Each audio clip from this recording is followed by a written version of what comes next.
이렇게 해요. 그런데 거기 안에 계신 분들이 돈 쓸 일이 별로 없잖아요.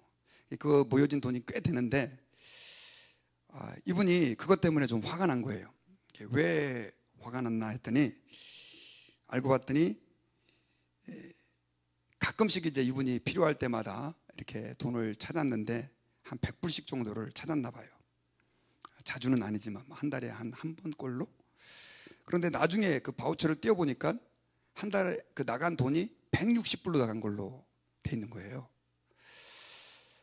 이게 거의 1년 이상 계속 그렇게 된 거예요. 그래서 이제 이분이 그 다른 관리자한테 내가 분명히 100불밖에 안 찾았는데 160불 나간 걸로 돼 있다 얘기를 했는데, 처음에 그 재정 담당자한테 얘기를 했더니 막 화를 내더라는 거예요.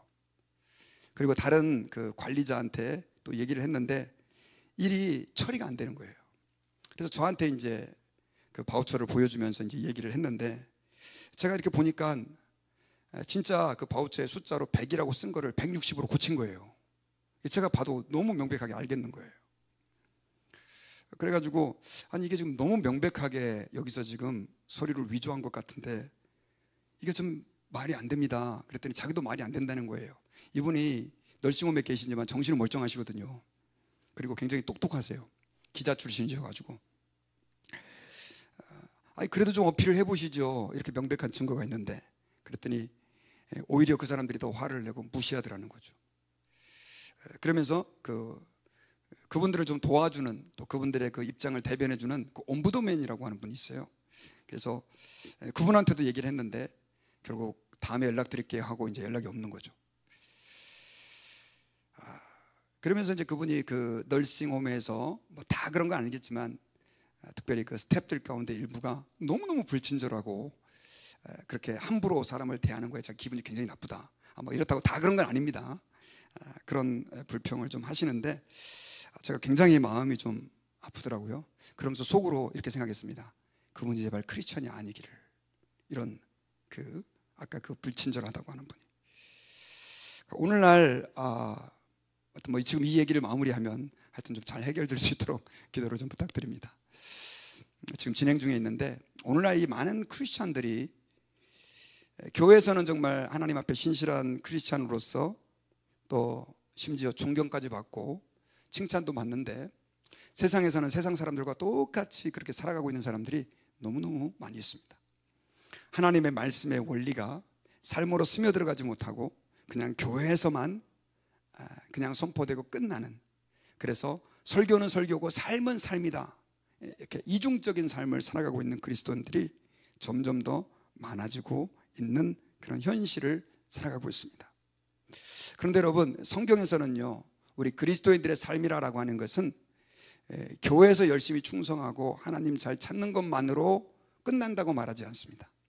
성경에서는 우리의 삶이 이 교회에서보다 오히려 더 우리의 가정에서, 또 우리의 직장에서, 우리가 살고 있는 삶의 현장에서 더 중요하게 비처럼 소금처럼 역사해야 된다고 우리에게 말씀해주고 있기 때문에 그렇습니다. 그래서 여러분, 이 바울 서신을 주의 깊게 보면 로마서도 그렇고 또 골로새서도 그렇고 에베소서도 그렇고 이 서신의 공통점이 하나 있는데, 굉장히 어려운 교리를 설명하면서도 꼭 그 절반 정도는 어디에다 하려 하냐면 우리가 그리스도인으로서 어떻게 살아야 되는지, 그냥 그저 너희들 주님 섬기며 잘 살아라 이렇게 말하지 않고, 가정에서 남편은 어떻게 아내를 대해야 되고, 아내들은 남편에게 어떻게 해야 되고, 그 다음에 종들은 상전에게 어떻게 해야 되고, 상전은 종들에게 어떻게 해야 되고, 자식들은 부모에게 어떻게 해야 되고, 부모는 자식에게 어떻게 해야 되는지를 아주 디테일하게 설명해 주고 있어요. 여러분 기억나시는지 모르겠지만 골로새서에서는 지금 특별히 3장에서 예수 그리스도의 그 위대하심, 또 그분의 놀라운 구원의 능력, 또 권능, 영광을 얘기한 다음에 삶을 얘기하는데, 지금 오늘 말씀드린 그런 부분들을 아주 디테일하게 얘기를 하고 있어요. 특별히 여러분, 오늘 본문은 제가 이제 지난번 금요일 때 여러분들께 말씀을 전하려고 그러다가 다 못 전하고 이제 중간에 커트를 했는데, 오늘은 그 뒷부분의 말씀으로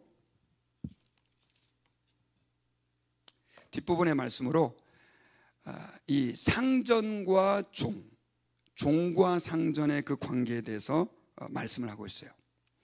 여러분 1세기 때 이 성경이 기록될 당시에 그 당시 사회에는요 이 노예들이 굉장히 많았습니다. 로마 인구의 30%가 노예다라고 말할 수 있을 정도로 많은 노예들이 있었어요. 로마는 계속해서 정복 전쟁을 펼쳤기 때문에 그 주변 나라들을 정복할 때마다 거기에 속한 사람들을 다 노예로 삼았기 때문에 노예들이 굉장히 많이 있었습니다. 이 말은 이 노예 가운데 그리스도인들도 있었고 또 어떤 사람들은 노예를 거느리고 있는 상전이 주인이 그리스도인인 경우도 있었던 거예요. 그런데 같은 지역에서 신앙생활을 하다 보니까 뭐 그 당시 교회가 오늘날처럼 몇천 명, 몇만 명 된 것도 아니고 이 노예들과 주인이 함께 신앙생활을 하고 예배를 드려야 되는 그런 상황에도 처해진 겁니다. 그래서 오늘 이 본문에서는 사도 바울이 이 종들과 주인과의 관계를 마치 남편과 아내와의 관계, 부모님과 자식과의 관계처럼 상전과 종의 관계는 어떠해야 한다라고 하는 것을 본문에서 말씀해 주고 있어요. 그런데 여러분 오늘날은 이런 노예 제도가 없잖아요. 뭐 우리 미국이라든가 한국이라든가 웬만한 나라들은 이제 노예제를 다 폐지해서 그 노예제도가 없어요. 그래서 오늘날 그럼 우리가 이 말씀을 어떻게 받아들일 수 있느냐? 그 당시 노예와 상전과의 관계를 우리가 삶의 현장에서 직면하는 직장에서의 문제, 또 가정에서, 또 우리 교회에서의 중요한 원리로 받아들이면 여기서의 굉장히 중요한 이 세상에서의 삶을 살아갈 때 하나님의 자녀로서 살아갈 수 있는 승리하는 삶의 비결들을 발견할 수 있어요. 자, 그러면 어떻게 하는 것이 하나님 앞에서 오늘 본문에서 말씀하고 있는 우리가 이 땅의 삶을 살아가면서 세상 사람들에게 칭찬받고 하나님의 영광을 드러낼 수 있는 삶을 살 수 있느냐? 저는 한 3가지 정도로 말씀하려고 하는데요. 첫째는 사람을 외모로 보지 않고 그 사람의 본질인 영혼을 볼 수 있는 안목이 있어야 합니다. 자, 우리 22절을 같이 한번 읽어보겠습니다. 자, 시작. 종들아 모든 일에 육신의 상전들에게 순종하되 사람을 기쁘게 하는 자와 같이 눈가림만 하지 말고 오직 주를 두려워하여 성실한 마음으로 하라. 자, 이 말씀에 보면 종들에게 명령합니다. 육신의 상전들에게 순종하되, 순종이다라고 하는 말은 자식들이 아버지에게 순종하는 강제적인 순종을 이야기합니다. 그 순종을 하되 눈가림만 하지 말라라고 하는 말은 볼 때만 잘하는 척하고 그렇게 하지 말고 오직 주님을 두려워하는 마음으로 네가 성실하게 해야 된다. 상전만 의식하지 말고 주님을 의식하면서 종으로서의 너의 사명을 다해야 된다. 그 말을 하고 있는 것입니다. 여기서 특별히 이 종들에게 주인에게 순종하라라고 말하면서 한 번만 좀 더 보여주셨으면 좋겠어요. 이 상전들을 뭐라고 표현을 하고 있냐면 모든 일에 육신의 상전들에게라고 하는 표현을 사용해요. 그냥 너의 상전, 너의 상관, 너의 주인 이렇게 표현하지 않고 육신의 상전들이다라고 표현한 것은 상당히 의도적입니다. 무슨 말이냐면 지금 너는 네가 육신의 그 위치로는 노예이고 그 육신의 상전이 지금 있다. 그러니 그 상전들에게 순종해야 되고 눈가림만 하지 말고 성실해야 된다. 이 얘기를 하고 있는데 이 말에는 어떤 의미가 포함되어 있냐면요. 너는 내 영혼은 예수 그리스도를 통해서 자유함을 얻고 내 영혼은 하나님의 백성, 하나님의 자녀가 되어서 네가 생각하는 그 육신의 상전과는 사실 영적으로는 같은 위치에 있지만 그러나 그 사람이 너의 육신의 상전이기 때문에 너는 그에게 복종해야 된다라고 하는 얘기를 하고 있는 거죠. 많은 의미들이 이 안에 담겨 있을 것입니다. 그런데 중요한 것은 육신의 상전이라고 하는 표현은 뭐냐면 결국 네가 네 영혼의 위치를 알면 네가 종으로서 어떻게 해야 될지를 발견할 수 있다라고 하는 진리를 우리에게 말씀했던 거예요. 하고 있는 것입니다. 특별히 황금의 입이라 불려졌던 이 설교자 크리소스톰은 이 말씀을 가지고 어떻게 얘기를 했냐면요. 비록 당시의 사람들 가운데 그리스도인 노예들은 노예였지만 인격은 자유한 사람이었다. 노예로서의 고통은 잠깐이다 라고 해석을 했습니다. 그들이 이 땅에서 노예로서의 삶을 살아가고 있지만 그러나 내가 그리스도인이다, 내가 하나님의 자녀다라고 하는 의식을 가지고 대하면 비록 그 주인이 또 성경에 보면요, 이 보통 주인들이, 상관들이 그렇게 좋은 사람들이 아닙니다. 그 당시는 어떤 생각들을 사람들이 가지고 있었냐면, 이 노예들은 학대해야 말을 잘 듣는다, 이런 생각들을 가지고 있는 사람들이 많아서 노예들을 너무너무 많이 괴롭혔다고 합니다.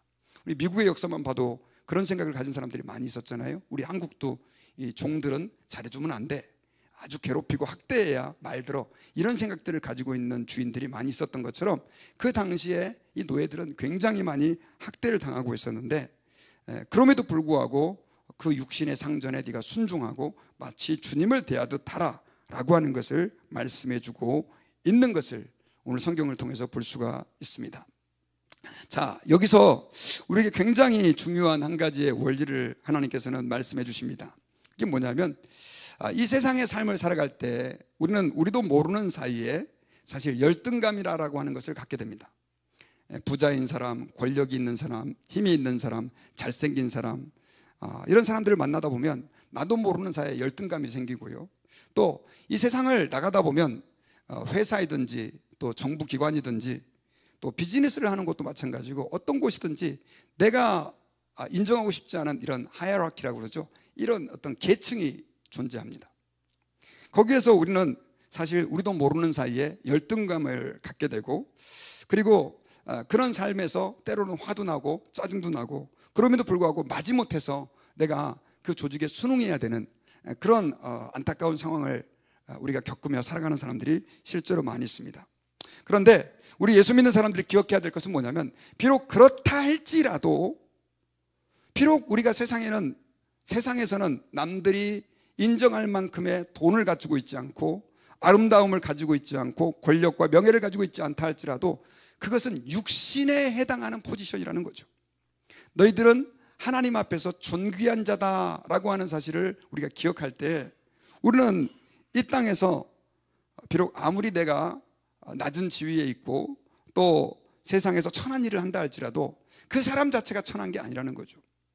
사실 저는 육신과 영혼을 분리시키는 걸 별로 좋게 생각하지 않습니다. 그러나 우리가 하나님 앞에서 주님이 우리를 사랑하셨다고 한다면, 특별히 우리의 영혼을 사랑하셔서 예수 그리스도의 십자가를 통해서 구원하셨다라고 한다면, 우리는 내가 하나님 앞에서 얼마나 존귀한 존재인지를 알고, 내가 그 영어로 말하면 이제 컨피던스죠, 자신감을 가지고 이 땅에서 살아갈 때, 그리고 하나님 앞에서 세상의 질서에 순응하며 살아갈 때 하나님께서는 우리로 하여금 당당한 삶, 승리하는 삶을 살아갈 수 있도록 역사해 주신다라고 하는 것을 기억해야 합니다.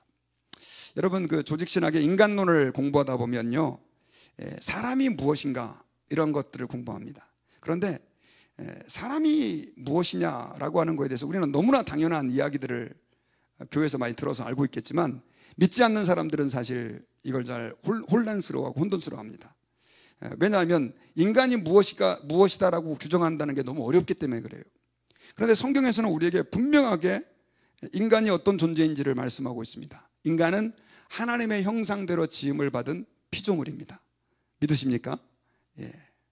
근데 나중에 이제 문제는 아담과 하와가 타락해가지고 결국 죄에 빠져서 멸망의 심판 가운데 있었는데, 그런 우리를 하나님이 또 계속 사랑해서 하나님의 독생자 예수님을 십자가에 죽게 하심으로 그 예수 그리스도의 십자가의 죽으심의 대가로 우리를 구원하셔가지고 이제는 하나님의 백성, 하나님의 자녀 삼아주셨다라고 하는 거죠.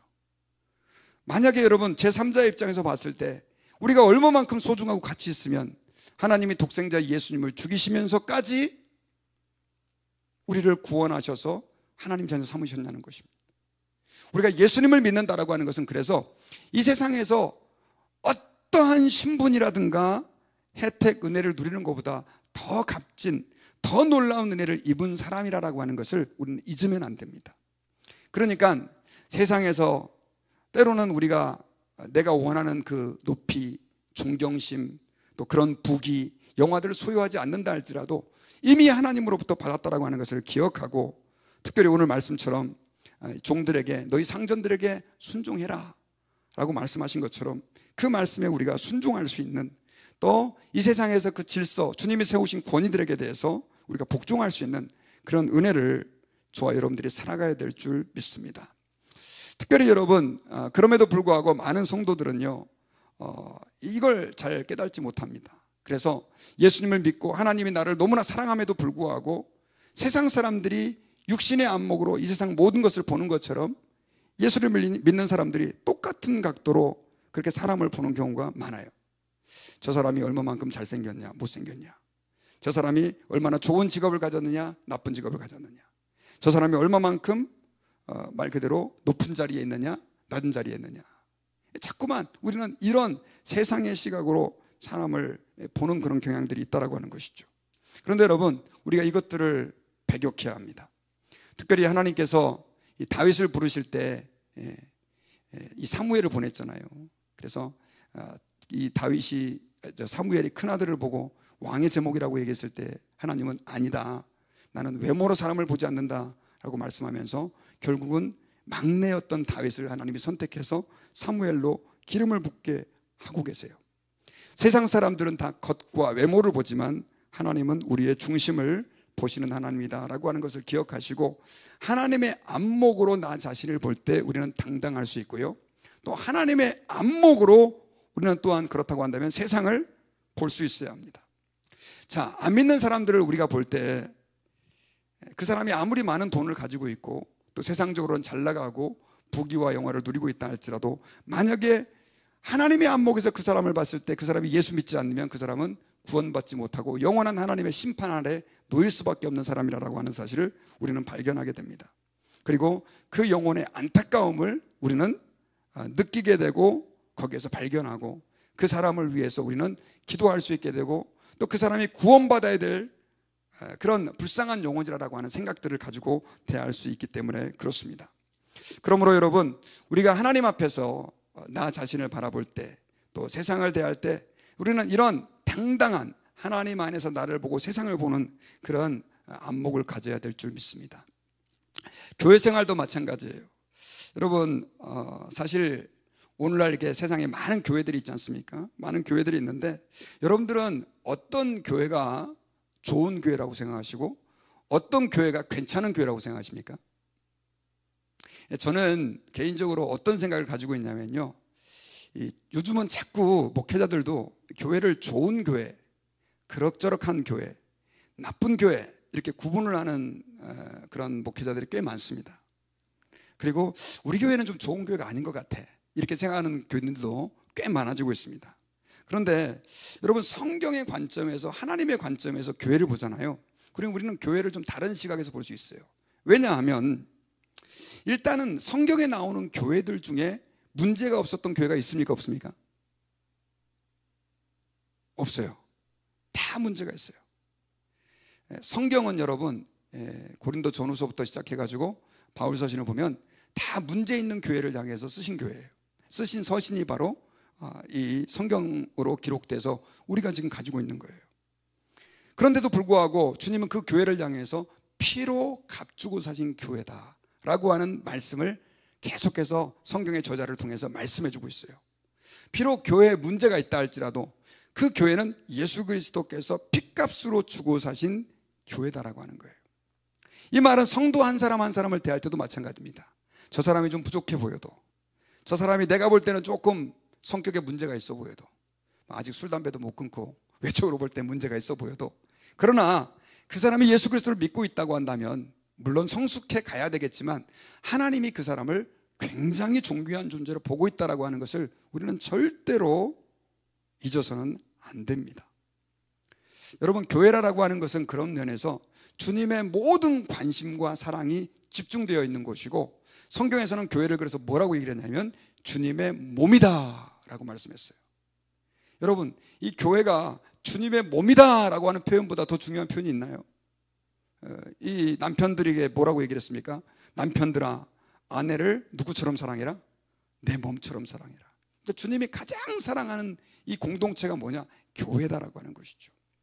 그러므로 우리가 정말로 주님의 안목으로 나를 보고 이웃을 보고 교회를 본다고 한다면 우리는 교회에 대해서 이전과는 좀 다른 생각을 가져야 돼요. 여러분, 교회는 정말로 귀한 곳입니다. 예수님께서 핏값으로 주고 사신 그 공동체가 모여있는 곳이 교회예요. 조금 문제가 있고 불편함, 부족함들이 있어도 그 교회는 교회 자체로 귀하다는 사실을 우리가 기억할 때 우리가 신앙생활 할 때도 힘을 얻을 수 있고요, 좀 부족한 것에서도 우리가 낙심하지 않고 승리하는 삶을 살아갈 수 있다는 것을 여러분들이 기억하시기를 바랍니다. 그리고 두 번째로 중요한 원리는요, 사람들을 주님을 대하듯 대해야 된다는 것입니다. 자, 우리 아까 3장 22절 읽었는데요, 우리 22절과 23절, 4장 1절, 3절을 한번 같이 보는데요. 자, 22절, 종들아 모든 일에 육신의 상전들에게 순종하되 사람을 기쁘게 하는 자와 같이 눈가림만 하지 말고 오직 주를 두려워하여 성실한 마음으로 하라. 23절 다 같이 읽어봅시다. 시작. 무슨 일을 하든지 마음을 다하여 주께 하듯 하고 사람에게 하듯 하지 말라. 그리고 4장 1절, 상전들아 의와 공평을 종들에게 베풀지니 너희에게도 하늘의 상전이 계심을 알지어다. 자, 이렇게 얘기했어요. 특별히 23절에 보면, 우리 한 번만 더 보여주세요. 여기에 이 종들에게 당부를 합니다. 너희 육신의 상전들에게 순종을 해라. 눈가림만 하지 말고 성실함으로 하라 라고 말하면서 23절에서는 너희 그 상전을 네가 대할 때, 또 그를 위해서 일할 때 그를 누구를 대하듯 하라고 얘기하고 있습니까? 주께 하듯, 주님을 대하듯 하라는 거예요. 자, 우리는 노예의 상황을 알 수 없어요. 그러나 제가 지금까지 말씀드린 몇 가지 정보들을 한번 좀 생각해서 한번 생각을 해보세요. 이 노예들이 그렇게 주인에게 학대를 당하고 있는데, 뭐 좋은 주인도 가끔씩 있겠지만 그렇게 학대를 당하고 마치 동물처럼 그렇게 팔리고 말 그대로 인간 이하의 대접을 받는데 그 자기 주인을 주님처럼 대할 수 있겠습니까? 그리고 이게 말이 되는 얘기입니까? 그런데 주님은 그렇게 말씀합니다. 자, 오늘날 이 세대는 종들이 없어요. 저는 이 원리를 동일하게 우리의 직장에 한번 적용해 보고자 합니다. 여러분들의 직장에는 상관들이 있을 거예요. 종업원들은 주인이 있을 거고, 또 뭐 위에 매니저가 있을 수도 있고, 매니저는 또 그 위에 상관이 있을 수도 있고, 우리가 속한 곳에는 다 뭐 아닌 분들, 리타이어 하신 분들은 이제 해방되셨지만 그런 직장에서의 그 일종의 위계 질서가 있습니다. 또 내가 사장이라도 더 위에 높은 사람한테 뭔가를 또 잘 보여야 되는, 그 사람들의 지시를 받아야 되는 그런 경우들도 오늘날은 존재합니다. 그런데 여기에서도 이 원리가 동일하게 적용될 수 있다는 것이죠. 직장이 하나님 아버지 앞에서 우리 주님께서 내게 주신 하나의 소명이라고 한다면, 우리는 직장에서 위에 있는 사람에게 마치 그 사람을 대할 때 주님을 대하듯 하고, 마치 사람들에게 대하는 것처럼 눈가림만 하는, 볼 때는 잘하고 아닐 때는 뒤에 가서 다른 짓을 하는 그런 삶을 살아서는 안 된다라고 성경에서는 우리에게 말씀해주고 있습니다. 오히려 그 위에 있는 상관들을 예수님을 대하듯 해라 라고 오늘 성경에서는 권면을 하고 있습니다. 또 4장 1절 우리 한 번만 더 보여주세요. 여기 보면 이 상전들에게도 뭐라고 얘기를 하냐면, 상전들은 이제 종의 주인 되는 사람들인데 그들에게도 종들에게 의와 공평을 베풀어라. 그러면서 너희에게도 하늘의 상전이 있다. 하늘의 상전이 누굴까요? 하나님이시죠. 그러니까 너희가 지금 상전이지만 그러나 너희에게도 하늘의 하나님이 있지 않느냐. 그러니까 의와 공평을 베풀어라 라고 말하면서 이 자기가 의와 공평을 베풀어야 될 근거를 누구에게 연결을 하냐면 하나님과 연결을 하는 것이죠. 이 말은 여러분, 우리가 이 땅에서의 삶을 살아가면서 사실 세상 사람들을 대하고 사람들을 대하지만, 그것이 내 직장에 속한 사람들이든지 아니면 또 교회에서도 마찬가지입니다. 또 가정에서도 마찬가지고, 가정에서도 제가 지난번에 원리를 말씀드리면서 이 아내들이여 남편에게 복종하라 라고 말하면서 무슨 원리를 가져옵니까? 교회가 예수님에게 복종하듯이 복종해라. 그리고 남편들에게도 뭐라고 얘기합니까? 아내를 사랑해야 되는데 아내를 자기 몸처럼 사랑하라고 말하면서 주께서 교회를 사랑하신 것 같이 사랑해라. 또 이런 표현을 사용한단 말이죠. 그러니까 예수님께서는요, 가정에서 남편이 아내를 사랑하고 아내들이 남편을 사랑하고 존중하고, 또 직장에서 종들 같은 경우는 뭐 마치 이 종들이 육신의 상전에게 복종하는 것을 주님에게 하듯 하라라고 말씀하면서, 그 원리가 오늘날 동일하게도 적용된다면 똑같이 우리가 속한 세상에서 우리는 이 세상 내 위에 있는 사람들, 상관들이 하나님이 세운 사람이고 그 사람을 주님을 대하듯 대해야 한다는 것에 대해서는 우리가 동일한 원리가 적용된다라고 하는 사실을 우리가 믿어야 합니다. 아니 목사님, 우리가 어떻게 그렇게 살아요?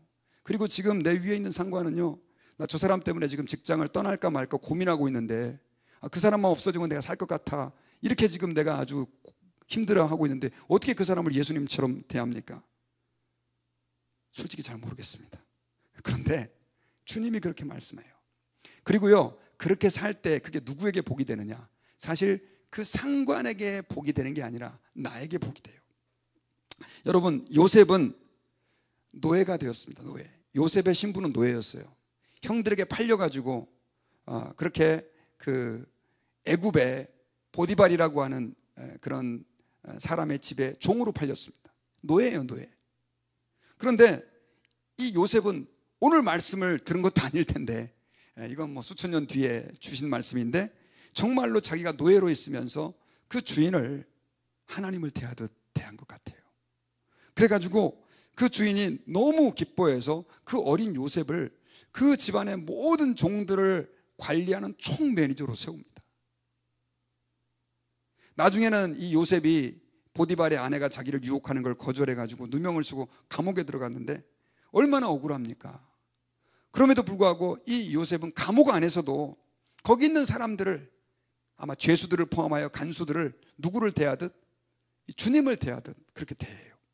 그러다 보니까 창세기 39장 22절에 간수장이 옥중 죄수를 다 요셉의 손에 맡김으로 그 재반 사물을 요셉이 처리하고, 간수장은 그의 손에 맡긴 것을 무엇이든지 살펴보지 아니하였으니 이는 여호와께서 요셉과 함께 하심이라. 여호와께서 그를 범사에 형통하게 하셨더라. 아니, 죄인에게, 요셉이 무슨 간수도 아니었고요, 죄인이었던 신분이었던 이 요셉에게 그런 놀라운 일들을 맡겨줘요. 그 이유가 무엇일까요? 그것은 자기가 안 믿는 사람들을 대하고 어떤 상황에 처하든지 그 사람을 주님을 대하듯 그렇게 대했기 때문이라고 믿습니다. 여러분, 우리는 세상에서 힘든 사람을 대할 때가 너무 많습니다. 그리고 세상에서 내 마음에 쏙 드는 상관들은 아무도 없습니다. 그럼에도 불구하고 우리가 주님 앞에서 오늘 본문의 말씀처럼 그들을 예수님의 마음으로 대한다고 할 때 하나님께서는 우리에게 은혜와 복을 부어주십니다. 다니엘 같은 경우도, 여러분 그 다니엘의 사자굴 얘기 다 아시잖아요. 저는 은혜를 받은 부분이 뭐였냐면, 다니엘이 사자굴에 던져졌는데 사자가 다니엘을 해하지도 않고 상하지도 않았다더라. 뭐 이건 좀 별로 그냥 은혜가 안 됐어요. 더 은혜가 됐던 부분이 어디냐면, 그 다리오 왕이 자기 신하들에 의해서 모함을 당해가지고 자기의 충신이었던 다니엘을 사자굴에 던져놓을 수밖에 없었을 때 발을 동동 구르면서 다니엘아 너 괜찮냐? 아침 새벽에 일찍 달려가가지고 물어봤을 때 너 저 괜찮습니다 했을 때 그 다리오 왕이 너무너무 좋아하고 나중에는 온 나라에 공문을 보내가지고 다니엘의 하나님을 찬양한다라고 하는 그 얘기를 했을 때 저는 그 부분이 더 막 가슴이 벅찼어요. 여러분, 어떻게 이방 국가에서 그 왕들은 다른 신을 섬기는 사람들이잖아요. 그렇게 세상에서 다니엘이 정말 능력 있는 삶, 또 정말 하나님이 기뻐하는 그런 영향력 있는 삶을 살 수 있었겠습니까? 그것은 제가 볼 땐 단순합니다. 그 다니엘은 자신의 육신의 상관을 마치 하나님을 대하듯 대했기 때문이다 라고 하는 것입니다. 여러분들이 직업이라고 하는 것을 어떻게 보십니까? 우리는 성과 속을 구분합니다.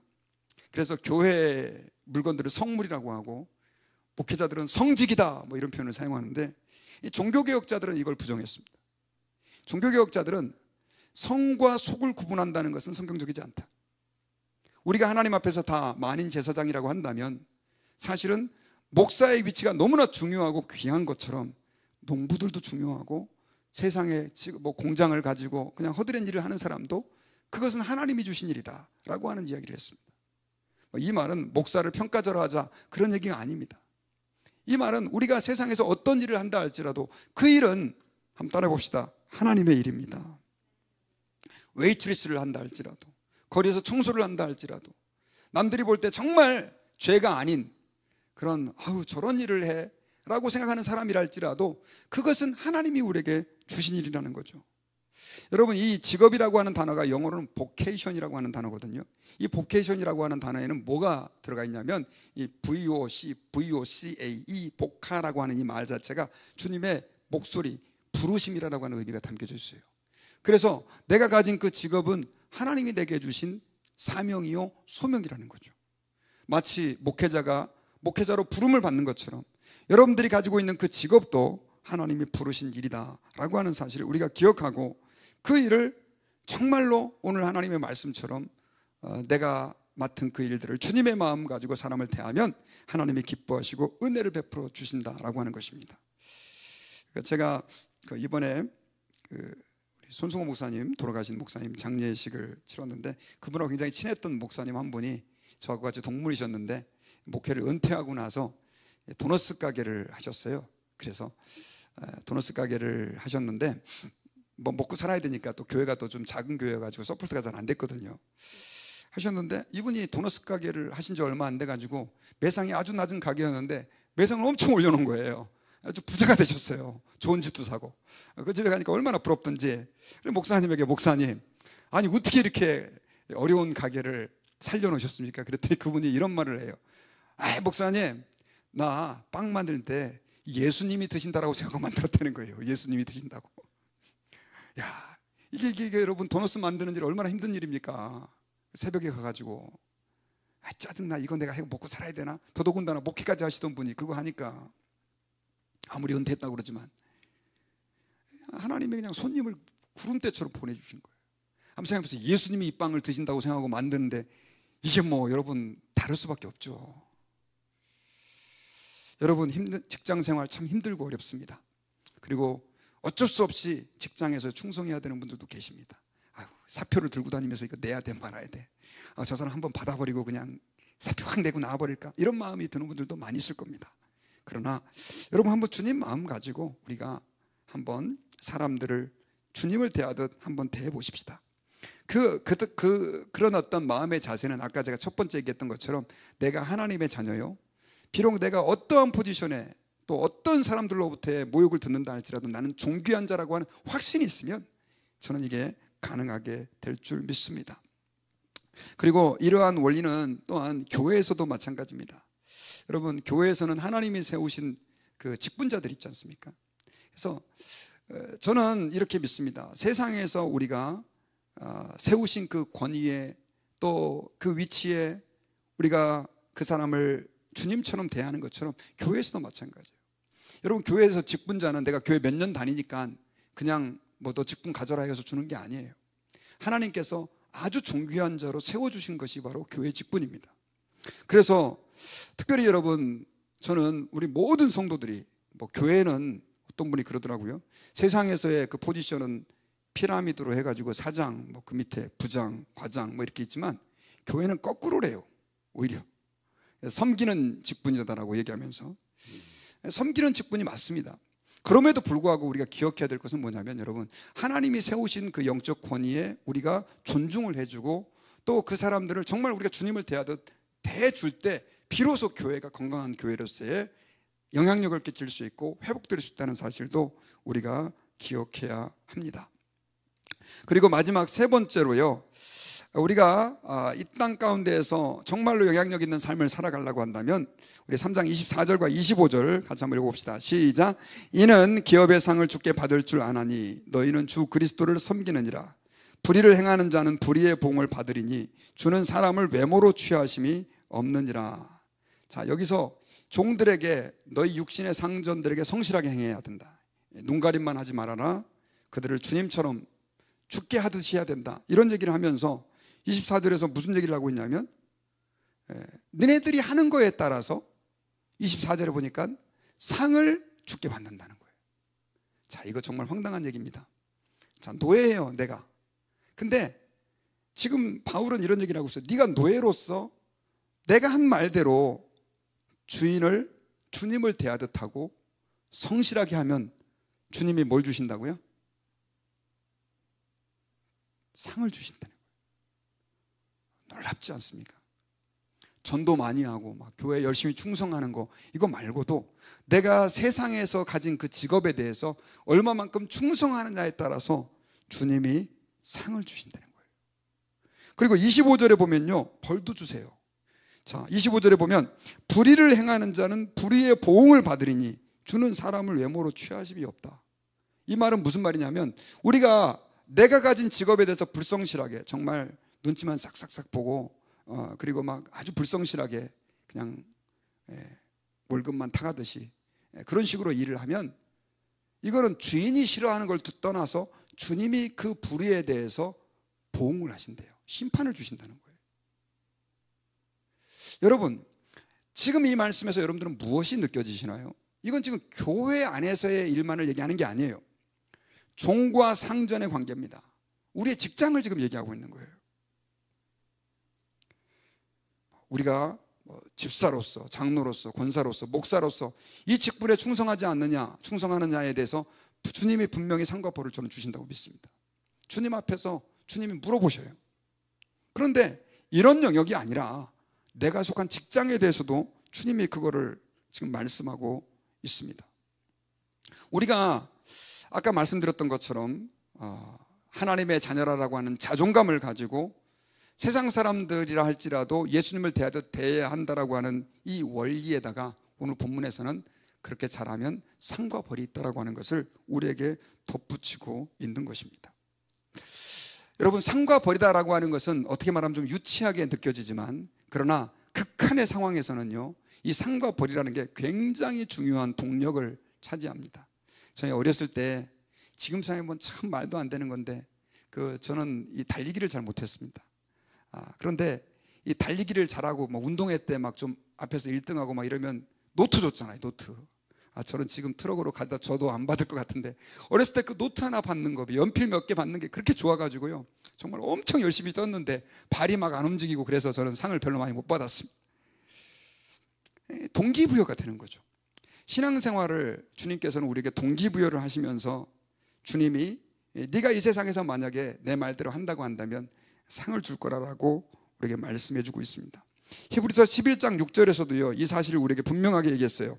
믿음이 없이는 하나님을 기쁘시게 못하나니 하나님께 나아가는 자는 반드시 그가 계신 것과 또한 그가 자기를 찾는 자들에게 상 주시는 이심을 믿어야 할지니라. 믿으시면 아멘 합시다. 상이 있어요. 상이. 구원받는 걸로 다 끝이고 천국에 가면 다 똑같다. 물론 천국에 들어가는 영광은 다 똑같겠죠. 하지만 성경에서는 분명히 하나님 앞에서 말씀대로 순종하려고 애를 쓰고 주님의 말씀대로 산 사람에게 대해서는 더 나은 상이 있다고 말씀했습니다. 이것은 세상적인 개념의 상과는 좀 다르지만 그러나 어떤 형태로든 간에 그 주님의 상이 있다는 것을 주님은 우리에게 약속해 주셨어요. 그러므로 여러분, 우리가 이 세상을 살아갈 때 우리는 그런 상을 기억해야 됩니다. 내가 하나님 앞에서 이렇게까지 내가 우리 상관한테 해야 돼? 목사님이 골로새서에 그렇게 하라 그러니까 내가 하긴 하는데 정말 힘들어, 이런 생각이 들 때가 있겠죠. 그러나 우리가 하나님 앞에서 이것을 주님이 기뻐하시고 내게 이것까지도 상을 주신다라고 하는 믿음을 가지고 대한다면 이거 할 만하잖아요, 여러분. 그리고 그게 내게 복이 된다고 하면 안 할 이유가 하나도 없습니다. 제가 지난주에 약간 좀 독특한 경험을 했습니다. 어떤 경험을 했냐면 주일날 밥을 먹는데 집사님 중에 한 분이 저한테 핸드폰을 득 갖다 주시는 거예요. 아니, 왜 핸드폰입니까? 그랬더니 목사님 길에서 주웠습니다 그러는 거예요.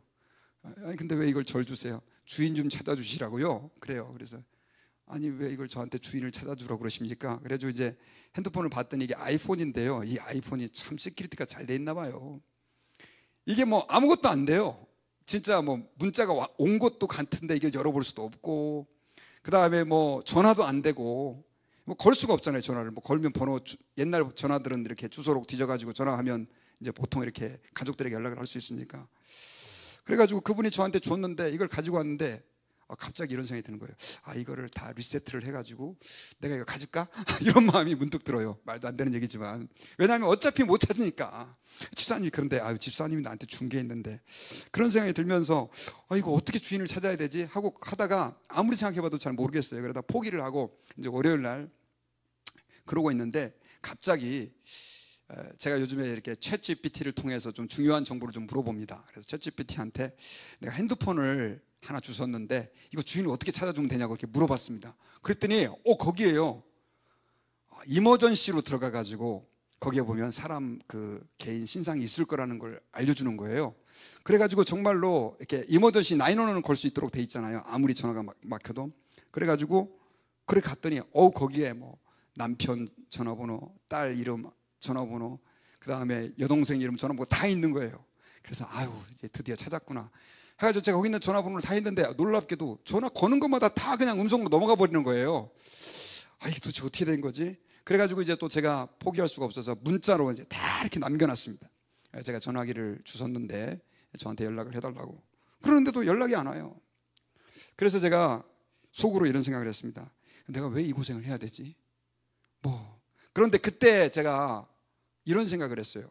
사실 여러분, 제가 목사는 설교를 할 때마다 여러분들에게 설교를 하잖아요. 그러니까 여러분들이 들으시기 때문에 잘해야 된다라고 하는 동기가 있어요. 물론 이제 하나님 앞에서 해야 되니까. 근데 그때 아무도 안 보잖아요.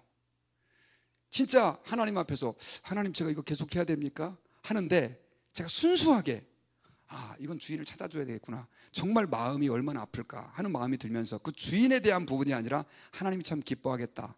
참 여러분 웃기는 얘기지만요, 그런 생각을 제가 하면서 기도를 했어요. 하나님, 이게 다 연락이 안 되는데 이거 핸드폰 주인 잊어버린 사람이 얼마나 힘들겠습니까? 그러고 있는데요, 한 오후쯤에 전화가 왔어요.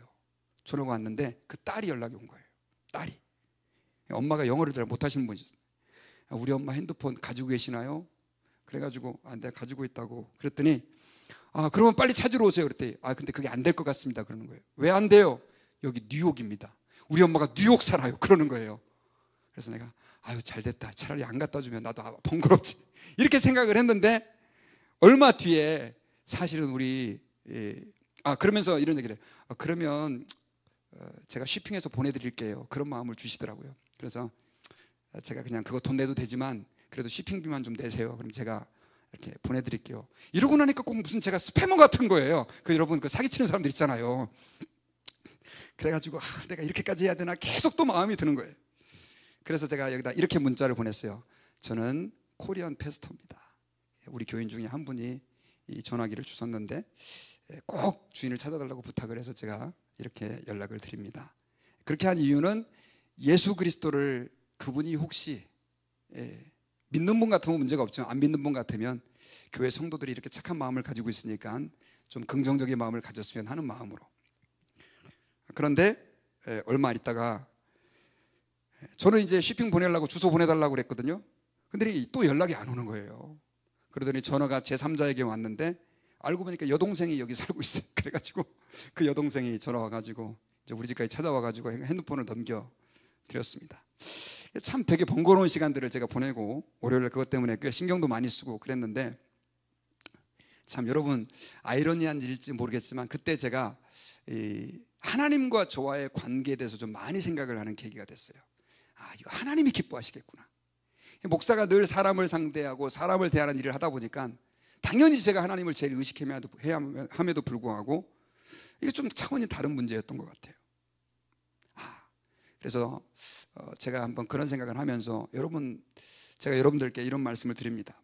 이 세상에서의 삶, 사람을 우리가 중심으로 생각하면 힘듭니다. 그러나 하나님이 나의 모든 삶을 보고 있다라고 얘기했을 때 우리의 직장생활, 또 가정에서의 삶, 이런 모든 것들은 완전히 컨셉과 의도가 달라질 수 있다는 사실을 기억하고, 저와 여러분들이 하나님 앞에서 그런 마음으로 우리의 가정에서 직장에서의 삶을 살아가면 하나님도 기뻐하시고 분명히 세상 사람들이 인정해 주지 않을까 하는 그런 믿음을 갖습니다. 교회 직분도 마찬가지입니다. 여러분, 만약에 목사가 한번 생각해 보세요.